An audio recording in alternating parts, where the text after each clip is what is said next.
ইমাম কুরতুবী রাহিমাহুল্লাহ যে মুফাসসির এই আয়াত থেকে একটি দলিল গ্রহণ করেছেন। সে দলিলটি কি গ্রহণ করেছেন যে প্রতিনিধি নির্ধারণ করা ওয়াজিব, অর্থাৎ আমাদেরকে একজন প্রতিনিধি যে নির্বাচন করতে হবে এটি করা হচ্ছে ওয়াজিব, অর্থাৎ অবশ্যই আমাদেরকে একজনকে প্রতিনিধি হিসেবে গ্রহণ করতে হবে, প্রতিনিধি বাছাই করতে হবে।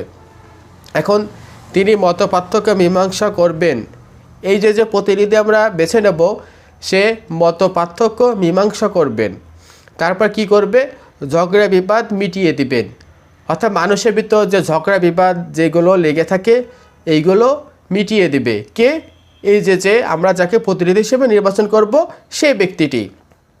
অত্যাচারী থেকে মাজলুম ব্যক্তির প্রতিশোধ নেবেন।